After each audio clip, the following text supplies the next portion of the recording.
It's a pleasant task for me to just deliver welcome remarks. My life has been simpler since the time I assumed the presidency. Well, I apologize for coming a bit late. We are having right now also a seminar in room 208 on the National Greening Program. We're trying to evaluate the impact of the National Reforestation Program. But of course, this is much more important.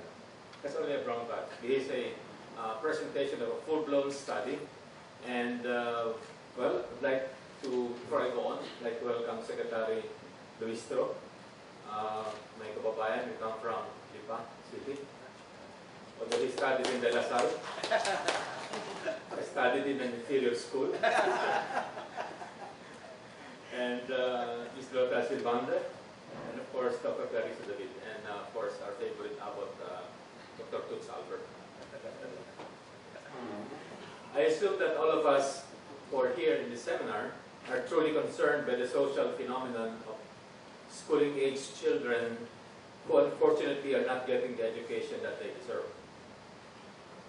Of course, we know several factors constrain access to education, and this is an afternoon to discuss what those factors are and what government has been doing to address this situation. We know this factor, this phenomenon, to be intuitively, or rather, we know this intuitively based on our respective experiences and observations. But a forum such as this provides the empirical evidence to intuition. I'm sure we will enjoy and benefit from the presentation of Drs. Albert and David on the subject. The good news is that policymakers and donors have banded together to address this issue. And there are some good results, as will be reported this afternoon. However, there's a lot more to be done to fully deal with the situation. And I quote from Mr. Watkins of Education for All.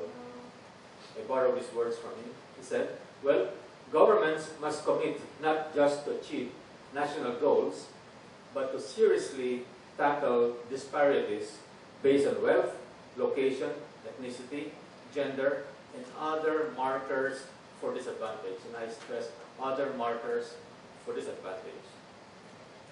And what about those children in areas of conflict? They are in much more severe, stressful environments. I am reminded of typically a documentary I saw on how Mangyan children are getting or not getting education. And Mr. Watkins was talking of in marker disadvantages is ethnicity. Now, a week ago I came from a conference, and the big issue there was that some countries in the region are fast aging. And you know the implications of a fast aging population. And one country faces this difficulty that even before it has become high income, it's now experiencing the symptoms of aging. Not just experiencing, but actually facing it as a reality. And I was just a bit appalled with the recommendations that writers, researchers in that seminar presented. And one recommendation was, well, and it is good, maybe increase labor force participation of women. Okay? Maybe extend the retirement age. I don't entirely agree with that. I'm supposed to retire this year. I'm 65, so I'll be 65 in October. So that recommendation did fly with me. I said, well, we have to extend the retirement age of seniors, induce more women to participate in the labor force, and probably once remotely, maybe look a bit, tweak the migration policy a little bit. Full stop. Nobody mentioned why not have more children as a replacement for the aging population. It seems that over here, it's not a problem yet for the Philippines. We have more than we need to replace aging people like me. But the other side of it is, what are we doing with these children? And this afternoon, we'll be talking about out-of-school children. And maybe implicitly there, you could probably think about the neglect of society. It's it's a social neglect, I would say. It's not just a problem of poor families not having the means to send children to school, but it's really a social issue, social problem, social policy question. And collectively, I think maybe you might want to agree with me that we are responsible for this situation one way or the other. Now, I'm not here to deliver the, before I forget, I'm not the presenter. It's Toots and Dr. David, so I'll stop there and just would like to reiterate my welcome.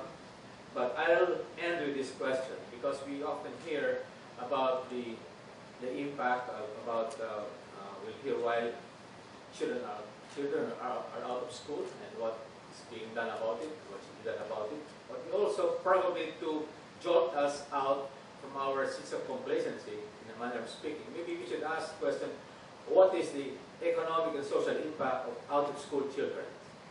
And I quickly look at the literature, did some browsing, and the number is stressing. The benefits are undisputed, no doubt, but because could be as high as 8% of GDP for a poor country. Think about what 8% of GDP would mean. That would be the economic loss. Not to speak of the social loss of having, uneducated children becoming hopefully not source of social problems in the future. So I think after this cut out for us, we will hear from two eminent scholars who will discuss the issue and point us to the right policy directions. And I'm glad Secretary Luis is here because I think this goes into his heart really. Thank you very much.